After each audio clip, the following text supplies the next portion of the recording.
Oh, there are tears coming down. Whoa, there you go. Eyes watering a little bit.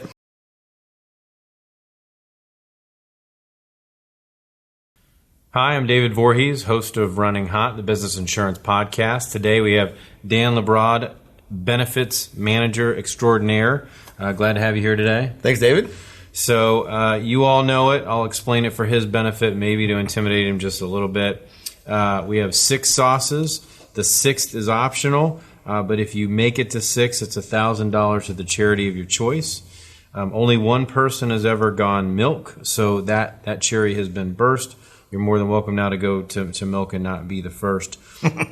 But for everybody watching, the idea for Running Hot actually came from when Dan was in town about a year ago, and we were discussing just our affection for hot sauces and our competitive spirits. So we brought him back today to put his money where his mouth is. You ready to go? There we go. Let's do it. Okay, so first hot sauce, Bravado Spice Company, creamy herb and jalapeno. I got to be honest, these are very, very good. But I think what we'd like to do is maybe sounds really good. Get you a false sense of security. Feeling like this isn't going to be too bad. So you eat hot foods. I won't give you too much, but feel free to pick whichever one you want. I usually let the guests have the drummies because they're a little bit easier to eat, but I'll let you pick whatever you want to do. Good. All right, so give yourself a little bit of sauce. You don't have to do both sides if you don't want to. Oh, that's fine.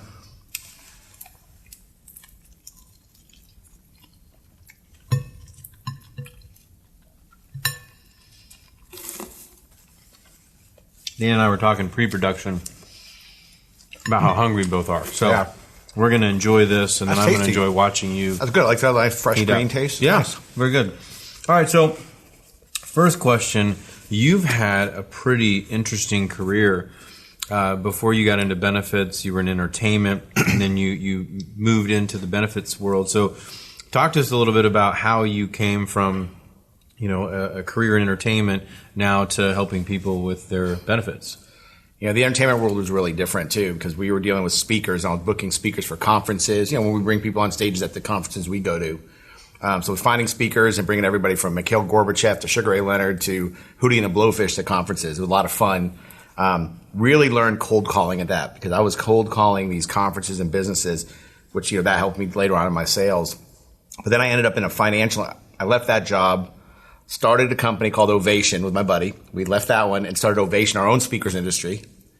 And then we ended up selling that back to our old boss. But the rule was I had to keep the name Ovation because we'd spent money designing the logos and all that. Uh-huh. So then I went into the financial industry, didn't like it, got my insurance license though, left that job and go, what am I going to do?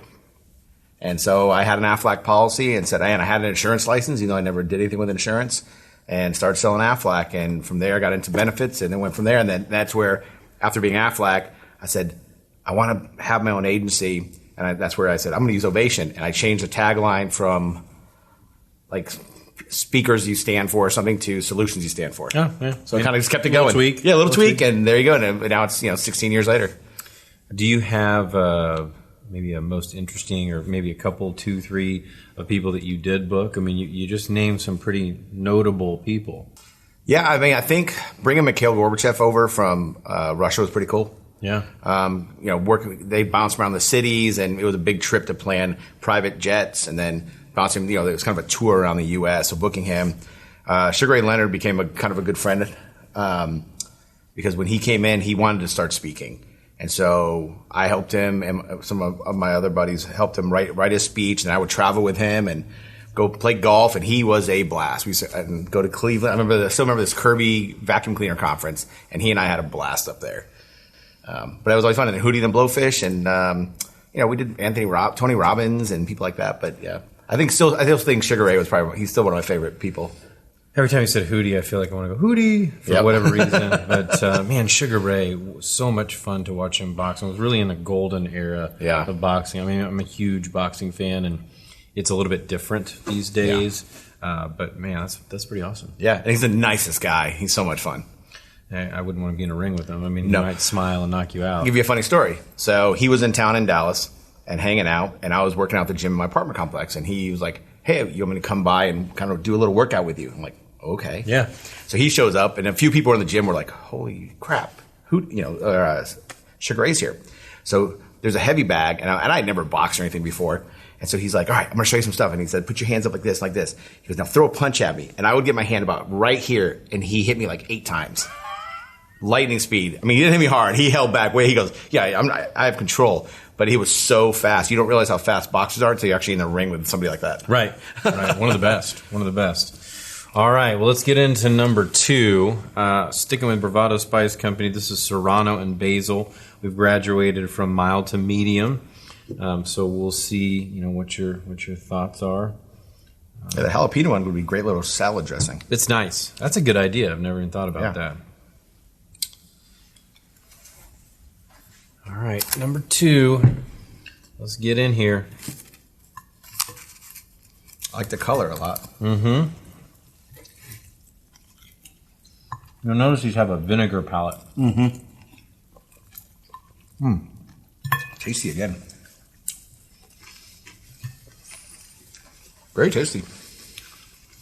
So, you think about benefits, and there's no shortage of opinions about what's wrong with it. Very few people talk about what's right with it. I mean, there are some things that do work. But, when you think about it, what are some of the challenges that you face when you're trying to navigate the insurance industry as a whole? I think right now it's the changes. I mean, everything is changing so quickly. We're seeing, I think in Texas right now, even the BUCA, Blue Cross, came out and said, we're going to have record increases this year. And so now employers are looking for something different. And we have so many other options available now that we didn't have 10 years ago. So now I think a big challenge is educating employers, because so many think they're stuck, and again, in Texas, especially Dallas-Fort Worth, really for the BUCAs, you have Blue Cross United Healthcare for fully insured, and that's it. So they have 2 options. You bounce between the 2. Everything else is self-funded, level funded, some sort of alternate funding method. So I find myself in a really big education spot now. And before it was kind of a fight and a little bit of a battle to get them to even consider it, because, there's risk. And, we said there's not the way we do it. But man, last year we didn't write a single BUCA group. Everyone went some type of self-funding. So the tides are turning.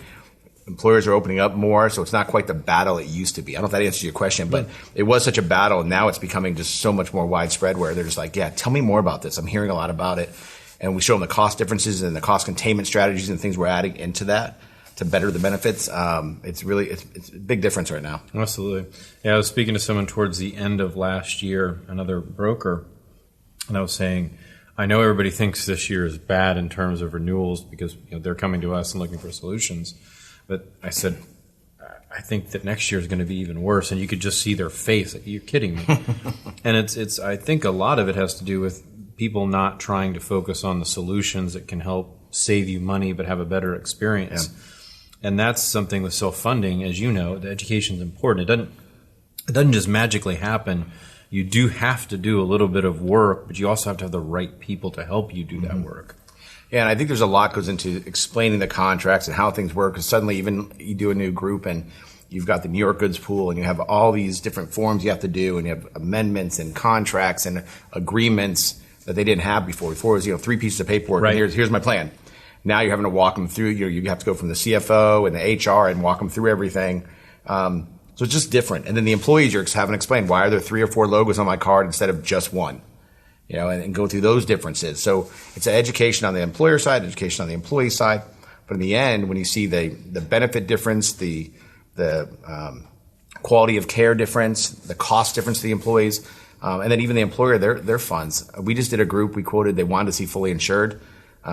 And this group came back with, I think Blue Cross employee only rate was almost $900. And the level funded rate we did ended up being like $488. Wow.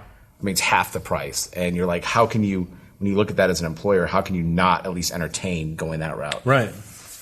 Again, if you go online, you can find all sorts of feedback about different things. And really, I believe that there is a reason and for every solution out there. The fully insured plans, they're not villains. They have a place. There are things that absolutely fit into their category. Level funded, absolutely. Self-funded, captive.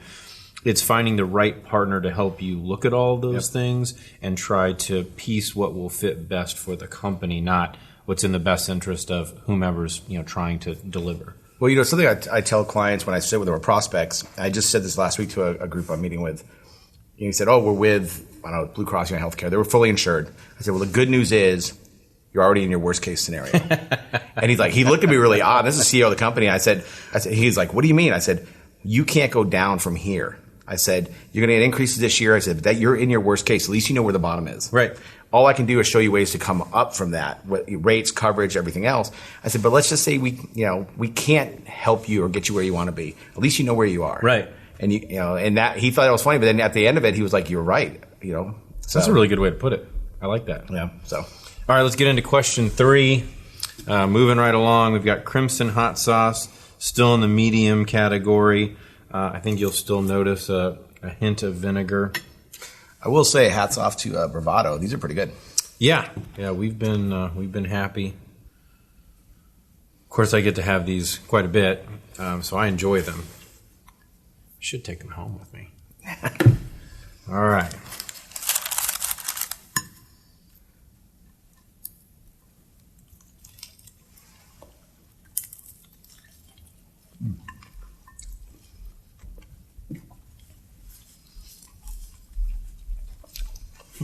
Very good. That should give you just a slight little tingle. Not anything massive, but enough to let you know it's there. Nice little chipotle to it. So, sticking in the benefits industry and the things that you face, there are lots of different fingers to point. Because there are breakdowns. There are things that occur that, the one thing we can guarantee at the beginning of any plan is something is going to go wrong. We just don't know what it is, and we will fix it, but something will go wrong. But when you think about, where the blame lies, and you think about how do you get to a place where you can find a solution, what are some of the big ticket items that you try to avoid from being that problem and where you need to point fingers? So you're talking about when you implement a plan and the issues that happen? Like someone makes a decision to go self-funded, something's going to happen. What do you try to avoid from happening?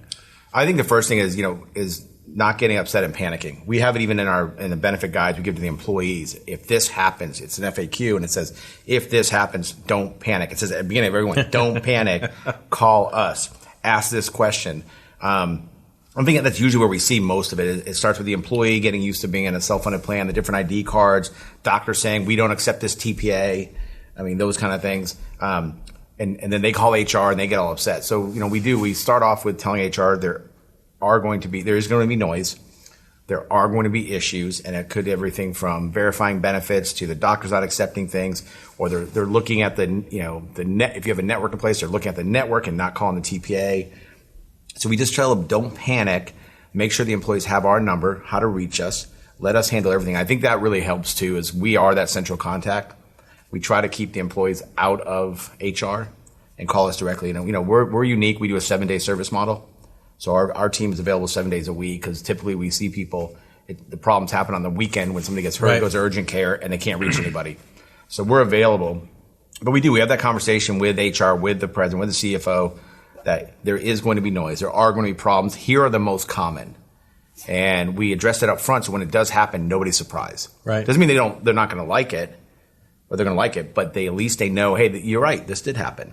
There's going to be billing issues. There might be transfer problems with funds or claims not coming through right. These are things, and one of the things we talk about, we experienced this together last year with a TPA in particular. We talk about we're unbundling your health plan. There's 20 moving parts. Then we're putting it all back together. It's a really nice puzzle, but somebody has to manage the puzzle. Mm-hmm. And that's what a TPA does. I would never want to be a TPA. And we say they're managing so many moving parts and so much data, you have to have a little bit of grace with them. Right. And that's what we tell people. Have some grace. Give it 6 months. And by the end of the 6 months, even at the end of the year, by the second year, things should be running smoothly. Right. And so we just, again, it's just letting them know. I like something simple as don't panic. We're here for you. Yeah. Right? Like this is going to happen. When it does, don't panic. Because when you panic, you stop thinking of solutions. You're just thinking about what's happening right now. I find that this industry tends to be hyper reactive. Everybody's used to somebody pointing the finger at them, so they're quick to try to distance themselves from the problem. And the reality is you can't. The problem is there. It's irrelevant whose fault it was. What we need to do is fix the problem. Then we can have a conversation, a post-mortem, if you will, about what happened. Right. So, yeah, and I think being proactive and versus reactive, because if you just wait for it to happen, now you're trying to explain why it happened, what's going on. So again, lay out everything that we plan on happening. If none of it happens, oh, we thought you said this would happen. Well, it didn't. Hey, great, fantastic. But again, just getting that proactiveness up there, I think it just makes it easier, that transition. Yeah, absolutely. All right, let's get into number 4. We're moving right along. Sticking with bravado, garlic and arugula. See a little scorpion on there. Moruga. Now, we've been asked by guests, what is Moruga? It's actually a country. So, Moruga scorpion pepper. Now, you'll notice we moved to super hot, but you notice that the consistency has changed. We're now a little thicker. Definitely a little thicker. Yeah. So this one starts to wake up the taste buds a little bit. I think we're trying a different order. So let's I'm see. digging the color though. Let's see what happens here. That's a little hard to get some sauce on. There we go.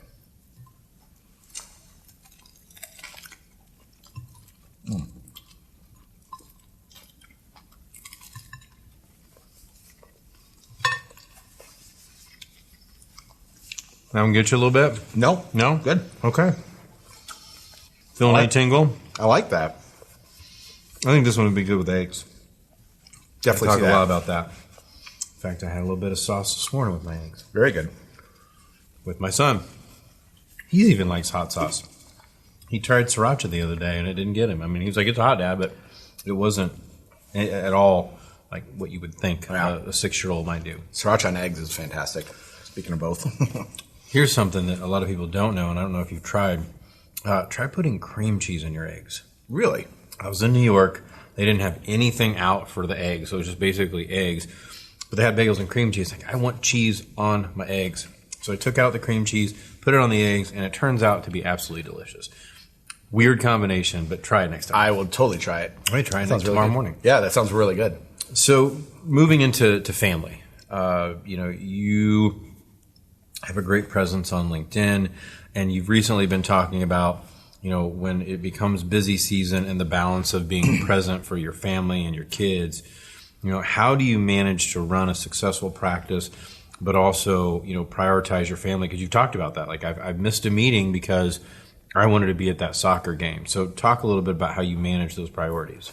Yeah, I think, growing up, my dad wasn't around, and I didn't have that real tight family father type of environment. My mom was working, so I did a lot of stuff of my own. And when I had kids, I wanted to be there. And so that was a little bit different, especially when they started playing sports. I mean, being there after school, picking them up at daycare, back and forth. My wife's schedule was a little less flexible. So I would work, and then I'd be the one picking them up at preschool, daycare, bringing them home. They get out of elementary school, and I'm meeting them at the park to walk them home because my schedule had that flexibility. But with both of them playing sports now, I'm running them in practices right after school. Now we tag team a lot more because the practices are later as they got older. But I just realized I just don't want to miss their stuff, and I've spoken on it a few times. I put family first when it comes to that kind of thing. I'll move meetings. I've done meetings at the soccer fields. In fact, I've done a lot of calls where I have a camera on a tripod, and I'm sitting there doing my Zoom call with them playing soccer behind me. People got used to it. That's awesome. They got accustomed to it. It was just Dan's at a soccer field. It's always going to be a soccer field. And I kind of did that. I just said, meetings have to wait. I'll take my kids somewhere. We have violin. We have piano. Now it's got a little easier just because, they go into violin. I sit in the car and do calls and do work, but I'm still there. I found the importance, too, is that time in the car, especially with my teenage son, that might be the only hour that day or half hour we have a conversation. In the morning, he doesn't want to talk to anybody. But in the afternoon, he'll tell you about his day. He'll talk running the soccer. And that makes a big difference. There's some connection time in there. And then I spoke last year about this, and people have probably seen this stat. They say, I think it's by the time your child is 12, you would have spent like 65% of the time you ever get with them. And by the time they're 16, it's like 85%. Yeah. And you start thinking about how little time you have left with them. And that really, I was speaking last year, it was actually at the Next Gen Mastermind, and I was supposed to be talking about my family. And I read that fact, and I just broke down. You realize that's all the time you have. And so it's really a big focus for me just to be there for my kids, because, again, they're going to go to college soon, and then I'll never see them. Right.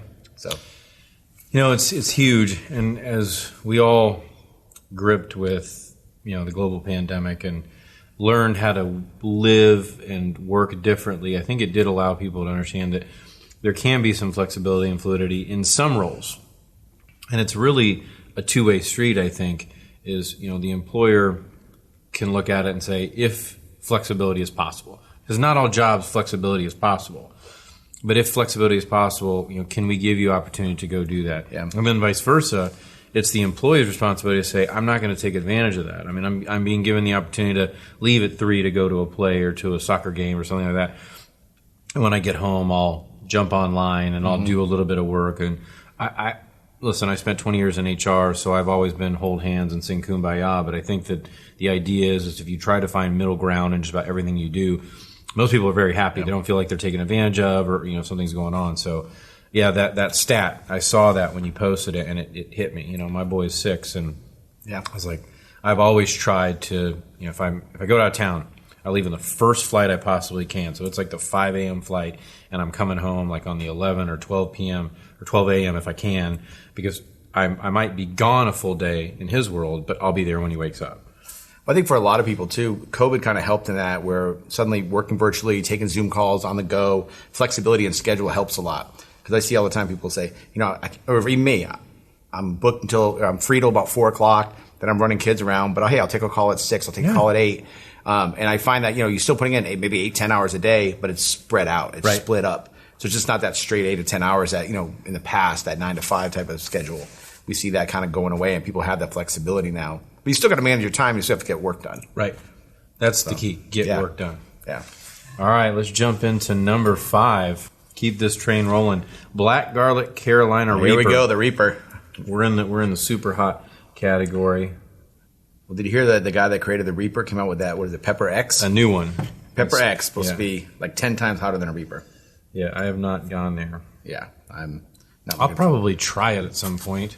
I did try the one chip challenge, and I'll be honest, that did have some heat for sure. It didn't last long. No. It was about 5 minutes, and I didn't have water. I didn't drink anything. I just kind of sat there, but it was awful tasting. That was surprising to me. It was disgusting. It was awful tasting. It did not taste good at all. Usually things do taste good. It's just it was not. It was not good tasting. That's good tasting.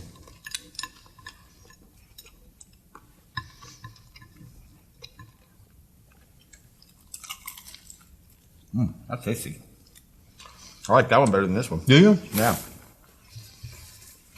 That was good. I probably like the one before a little bit better. They're both very good.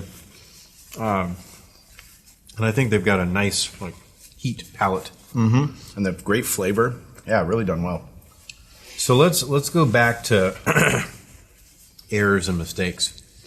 So as you think about, boneheaded things that we've all done, maybe it's early on in our career when we were rookies and we sent an email that we shouldn't have, or a fax, or whatever, or ordered Tesla. Somebody just ordered $6,000 of pies and got in trouble. But maybe what's one error that just sticks out at you? It's like, I can't believe I made that error. I got through it, but dang, that was a really silly thing that I did. I don't know. I think the hardest thing was, without having any experience and benefits and never doing anything, I think I didn't know what I didn't know. And so I did make mistakes early on, not terminating somebody, not doing things, but the goal was just to make up for it. So, I know there was a time where I didn't term somebody timely. I didn't understand the House bill that said, you have to be turned by a certain date, or you have to pay the next month. Right. So I'm writing a check, and back then I didn't have a lot of money. I'm writing a check to a client for $400. Hey, I'm sorry, we didn't term it. I'm going to pay for that employee. So really paying more attention, learning the rules, regulations, focusing on that, which now is more important in self-funding. Now I read everything, and you're detailing every contract, looking through it. I'd probably say attention to detail was I was a sales guy, and I had to really learn to have attention to detail. Yeah. And that's a big change for me because I'm not a detail-oriented person. I wasn't. I am now. Right. But I wasn't. So that's probably what I had to learn because I did make a lot of mistakes. I would say it's just not knowing the rules or not understanding certain things and just have to learn the hard way. But I think the key to that is when you make the mistake, fix it. Own it and fix it. And that's the biggest thing we've done. Yeah, how can I fix this? Sometimes you go to a carrier and you're just groveling. Please help me. I screwed up. Can you please make an exception? And we've done that.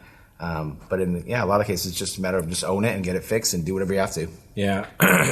Mistakes happen. They happen to the best of us, happen to the worst of us, but they happen. And I think if you made an honest mistake, right, and you make a genuine attempt to fix it, all right, you might need to give your pound of flesh, but at the same time, we've all done it.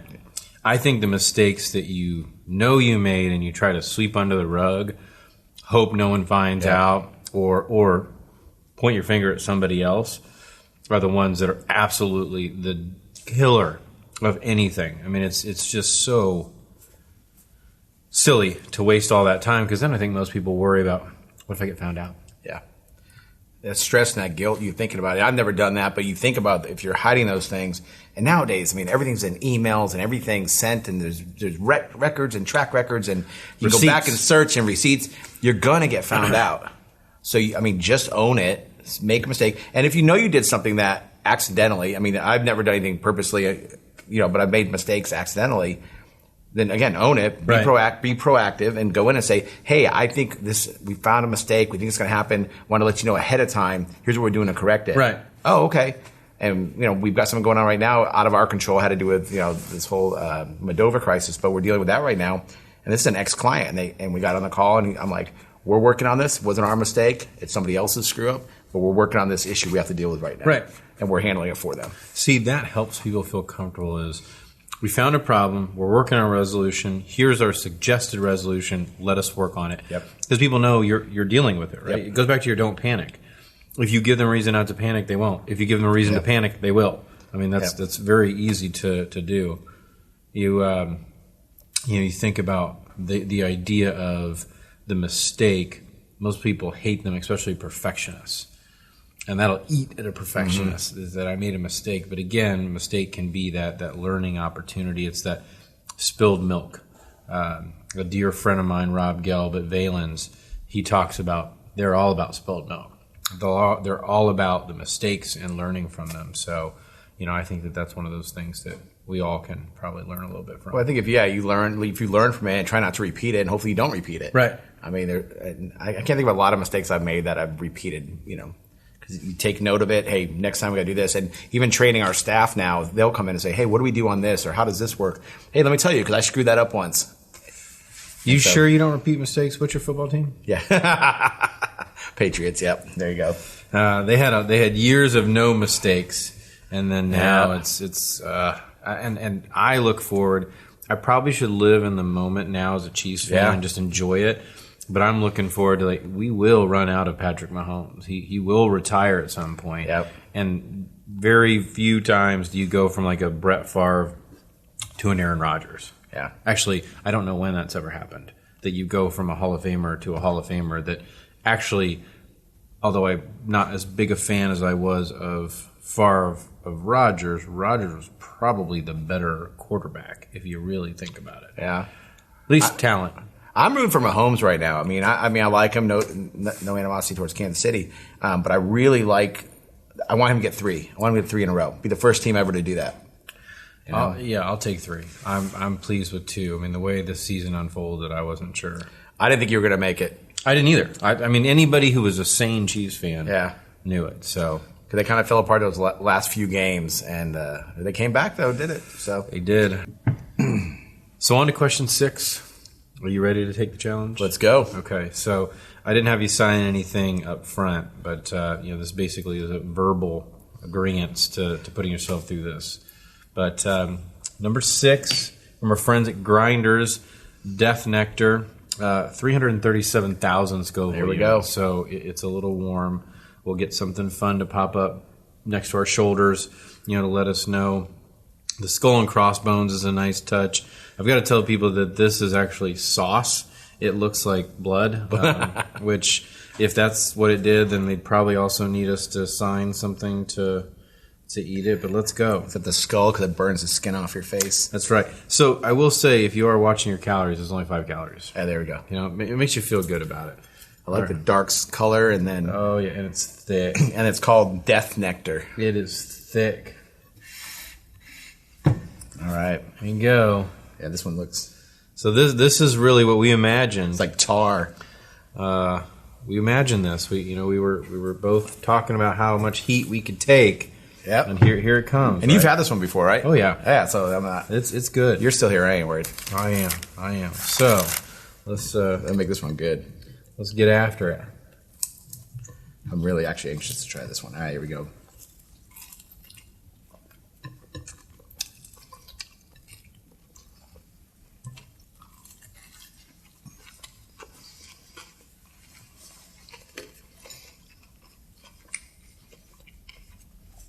It's good. It's got that heat that I've had. There's some wings I have in Dallas that are that heat.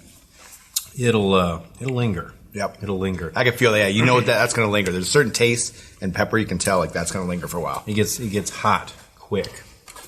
So, going into 6, do you know what charity you want to focus on? You don't need to know, but Nope. Top Achievers Foundation Okay. in Plano, Texas. And tell us about Top Achievers. So Top Achievers started off about 25, 30 years ago. Lawrence Mann. He started finding a way to get kids to focus on school and get into college through basketball. And so he was a basketball coach, and his kids played basketball. That heat's coming now.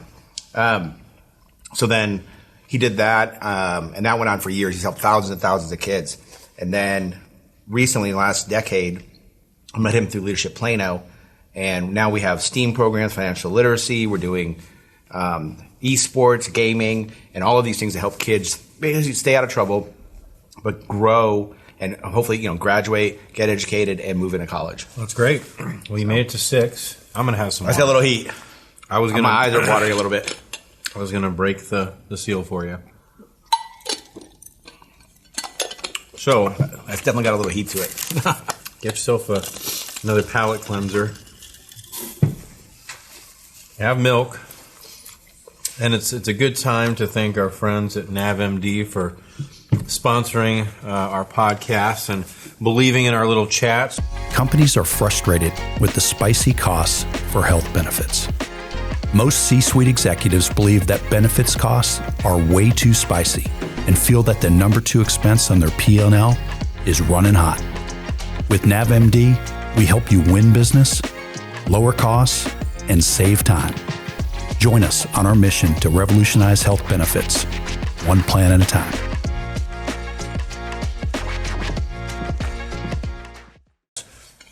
Glenn Fisher, CEO, we'll have him on the show. For some reason, I don't think he's going to do quite as good. So, but we will see. All right, so we've got this little broken cup here. Watch out! Don't cut yourself. Find a question there. Oh, there are tears coming down. Whoa! All right, if you could have a lifetime supply of anything, what would it be? Let's see. All right, lifetime supply of anything, what would it be? Man, I'd probably just go with wine. Yeah? Red or white?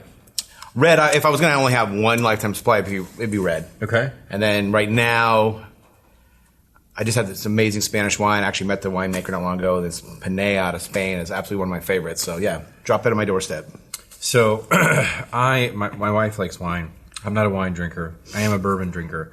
And you send me that bottle of Digits, which I have in my collection, but I need to go buy another one because it's autographed by Scottie Pippen. Yep. I'm not opening this bottle. This bottle will remain closed. But I'm eager to try it because I've heard it's good. You've said that it's good. Yeah, it was good. We opened, we had some that was not open or not signed. And then it was really good. Yeah, it's a good one. Yeah. And so that partnership was Scottie Pippen and then the Orange Swift, the guys at Orange Swift. Oh, yeah? So it was a winemaker combined with Scottie Pippen, and he's a bourbon drinker, and they came together and made that collaboration. That's awesome. Yeah. That's pretty cool. I'll try to find a bottle. Well, Dan, you made it. 6 sauces, a few tiers. A few more tiers? I don't know if there's necessarily a winner, but I don't have any tiers. I'm not sniffling, so I think I might go ahead and give myself a little bit of the crown, Yeah. maybe a little bit. Yeah. But you had the sniffles first. Or I did. nose first. I so did. I don't know. I did. No, I won't. I will never tell anybody that this isn't hot. It's not that I'm completely unfazed. But if I have a specialty in eating, it's eating hot food. Yeah. So. Oh, this was good. Loved having you here. Thank you for being a guest on the show. Thank you. And thanks for help coming up with the idea of this show and bringing it all together. So when we have a milestone episode, I'm going to have you back. But I'll give you months to prepare. Maybe like condition yourself, come back.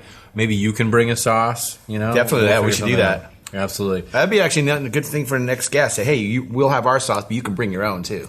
So you're also going to have to think of who you want to call out to be on this show. Okay. You can call them out now, or you can think about it later. We've had people that say, hey, this person has a really great story to tell. Love to have them here. Or, man, I do not like this person. I want them to come eat the heat.